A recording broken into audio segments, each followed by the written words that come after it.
Assalamualaikum semuanya.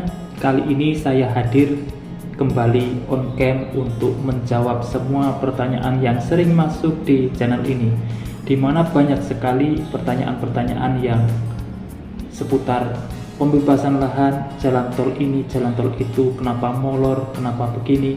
Semuanya akan saya jawab seperti biasanya, tanya jawab untuk menemukan solusi bersama channel Sawah Desa.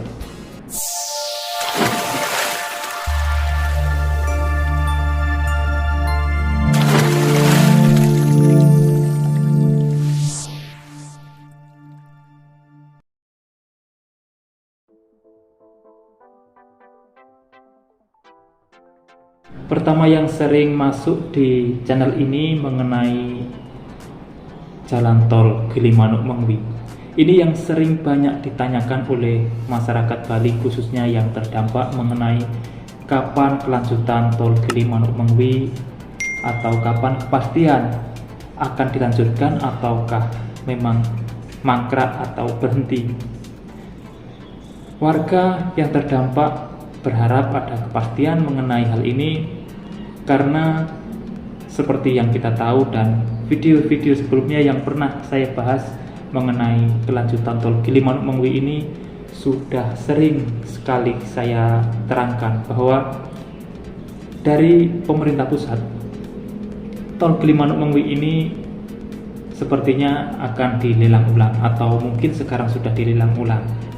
Dan kenapa masyarakat selalu bertanya mengenai kepastian tol Gilimanuk Mengwi? Karena setiap pihak-pihak yang terkait atau pihak yang berwenang untuk menjawab kelanjutan tol Gilimanuk Mengwi ini tidak kunjung memberikan penjelasan kepada warga, sehingga masyarakat menjadi resah. Dan apakah proyek ini akan berlanjut ataukah tidak? Setidaknya masyarakat ingin kejelasan. Jika memang tol ini akan berlanjut, kapan akan dimulai pembebasan lahannya, atau kapan akan dimulai pengerjaan konstruksinya yang kemarin sudah dihentikan. Dan dari video kemarin yang sudah pernah saya bahas beberapa kali mengenai Perbekal yang mengadakan musyawarah atau pertemuan membahas mengenai kepastian atau kelanjutan tol Gilimanuk Mengwi ini, yang akan bersurat kepada pejabat gubernur Bali yang saat ini untuk meminta kejelasan mengenai pembangunan tol Gilimanuk Mengwi, supaya masyarakat juga mengerti atau setidaknya diberi pemahaman yang transparan mengenai kelanjutan tol Gilimanuk. Mungkin itulah sedikit ulasan mengenai tol Gilimanuk Mengwi yang bisa saya jabarkan.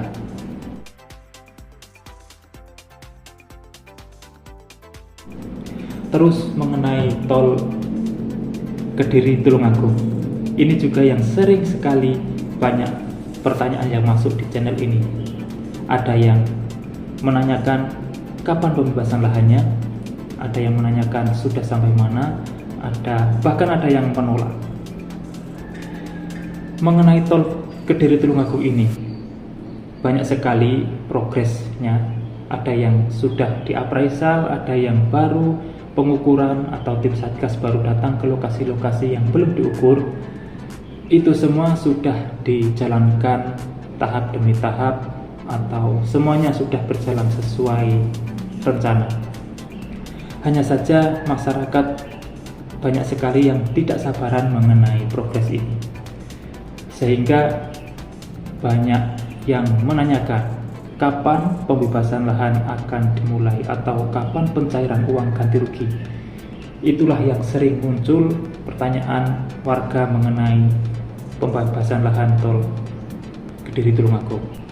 Dan juga tidak terkait sama halnya dengan tol Kertosono Kediri, itu juga saling menyambung karena masih di satu ranah atau satu wilayah meski konsorsiumnya berbeda. Tol Kertosono Kediri juga dimana ada sedikit penolakan di daerah yang kemarin juga sudah saya bahas sedikit di video mengenai besaran uang ganti rugi musyawarah. Untuk ganti rugi itu besarannya, warga menganggap bahwa besaran ganti rugi memang tidak dipermasalahkan, hanya saja warga sepertinya kurang mendapat hanya datang ke musyawarah tersebut tapi tidak diberikan tanya jawab atau timbal balik lah saat musyawarah, hanya dimintai untuk persetujuan setuju atau tidak setuju dengan nilai yang dihasilkan oleh tim appraisal tersebut.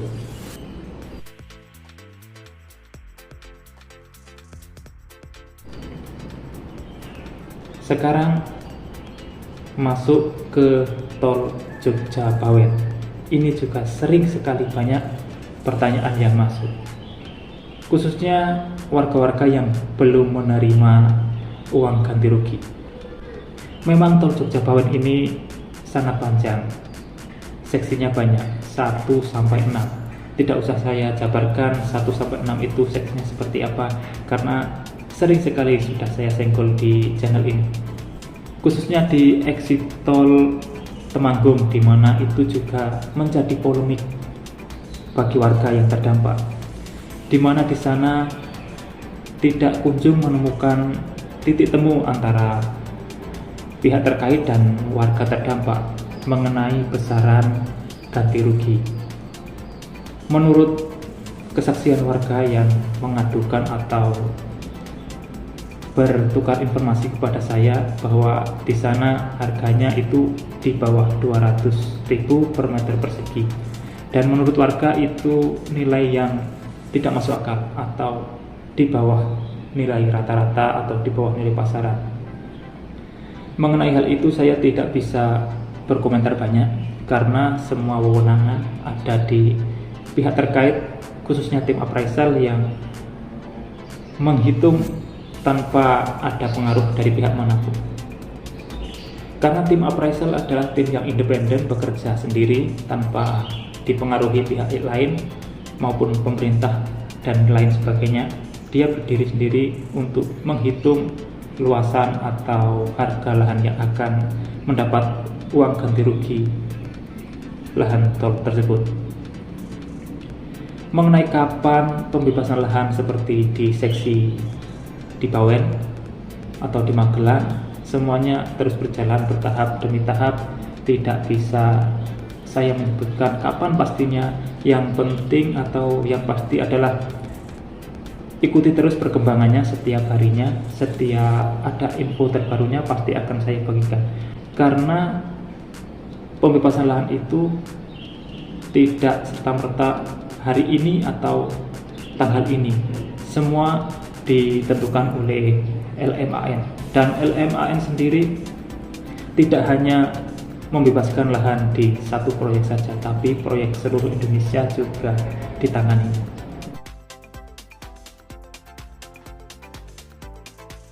Terus kita menuju ke tol Jogja Cilacap. Ini yang sudah lama tidak saya bahas. Kenapa demikian? Karena seperti yang kita tahu, tol Jogja Cilacap mungkin masih lama tahapannya, karena saat ini saja baru tol Jogja YIA Kulon Progo baru dimulai pembebasan lahannya. Itu pun baru pematokan selesai di Kabupaten Sleman dan Bantul. Untuk wilayah Kulon Progo sendiri masih belum turun IPL-nya. Kemarin-kemarin ada pertanyaan masuk atau komentar yang masuk mengenai kapan pembebasan lahan tol Jogja Cilacap. Untuk itu saya bisa menjawab masih lama dan tahapannya masih panjang, karena itu juga masih menunggu dari tol Jogja YIA Kulon Progo direalisasikan terlebih dahulu. Jika ada kabar mengenai tol Jogja Cilacap yang sering muncul di maupun media sosial, di media elektronik maupun di video seperti konten YouTube yang sering membahas tol Jogja Cilacap, mungkin itu hanya petanya, desa yang terdampak, rutenya lewat mana, simpang susun, exit tolnya di mana, hanya itu saja. Belum mengaitkan proses pembebasan lahan yang lebih jauh atau lebih mendalam, karena memang tahapannya masih lama atau masih panjang.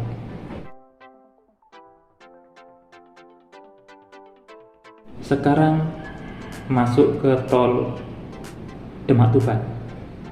Ini juga seringkali menjadi pertanyaan yang rumit atau pertanyaan yang sering ditanyakan pada warga khususnya di Jawa Tengah bagian utara yang dilewati Jalan Pantura, khususnya sampai ke Tuban, di mana kita tahu sendiri Jalan Pantura adalah jalan yang padat.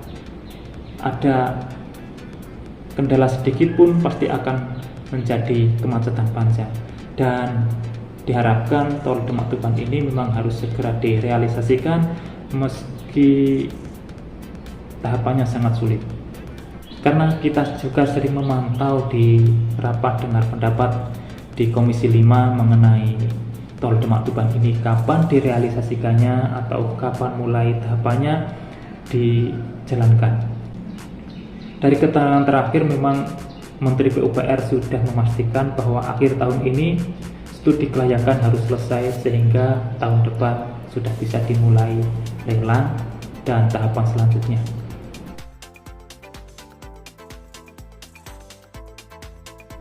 Sekarang kita masuk ke tol Getaji yang sudah saya singgung tadi. Tol Getaji juga memang sudah mulai lelang. Saya sudah cek di laman BPJT juga sudah masuk tahap lelang. Mengenai kapan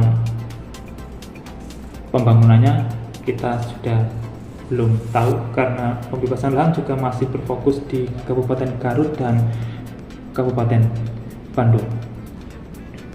Mengenai besaran nilai ganti rugi saya tidak bisa komentar banyak, memang itu sudah wewenangan pihak terkait berapa besarannya. Saya hanya memantau kapan pencairannya, kapan dimulai pembebasan lahan di desa-desa yang terdampak, itu saja. Ya, mungkin itulah sedikit ulasan mengenai penjelasan atau pertanyaan yang sering masuk di channel ini yang harus saya jawab langsung, yang harus mau tidak mau saya terangkan lewat on cam seperti ini. Tidak jarang saya masuk ke kamera karena seperti yang kalian tahu, saya tidak biasa di depan kamera. Jadi saya akan selalu memantau perkembangan progres tol di Indonesia ini meski banyak kendalanya dan yang sering komentar negatif seperti yang kalian tahu sendiri. Kami memang tidak bisa datang langsung ke lokasi atau istilahnya penelusuran atau cek langsung ke lokasi, tapi setidaknya ada rekan atau tim yang saya sediakan di sana, atau rekanan lah intinya. Setiap daerah saya memiliki rekanan yang selalu mengecek atau melihat progres perkembangan tol, khususnya ada di Kediri, itu yang sering sekali progres tol Kediri Tulungagung maupun Kertosono Kediri. Ada di sana, ada satu di Jawa Tengah juga ada satu yang menginfokan selalu mengenai tol Jogja Bawen, Jogja Solo maupun Jogja Cilacap, dan masih banyak lagi rekanan saya yang selalu mengupdatekan informasi ini kepada saya, bukan hanya media cetak ataupun media elektronik saja. Karena banyak sekali yang beranggapan bahwa informasi yang saya dapatkan hanya berpacu pada media-media sosial saja atau media-media elektronik maupun dari konten YouTube orang lain ataupun dari media sosial lainnya. Memang ada sedikit banyak ada yang saya ambil dari situ, tapi masih akan saya cross check melalui rekanan-rekanan yang ada di lokasi. Ya, mungkin itulah sedikit ulasan mengenai tahapan atau pembangunan jalan tol di Indonesia. Semoga saja kapan-kapan kalau ada waktu atau setidaknya waktu luang, saya pasti akan datang ke lokasi. Untuk saat ini atau tahun ini masih belum bisa karena terkendala waktu, terkendala kesibukan sehari-hari. Hanya bisa saya luangkan mengenai konten di belakang layar saja. Intinya, semoga informasi yang saya sampaikan ini bermanfaat dan semoga apa yang saya aturkan ini ada ilmu yang bisa diambil atau informasi yang penting untuk sekiranya dibagikan kepada kalian semua. Mungkin cukup sekian informasi dari saya. Kurang lebihnya saya mohon maaf dan terima kasih telah menonton. Saya pamit undur diri. Wassalamualaikum warahmatullahi wabarakatuh. Sampai bertemu di kabar menarik selanjutnya.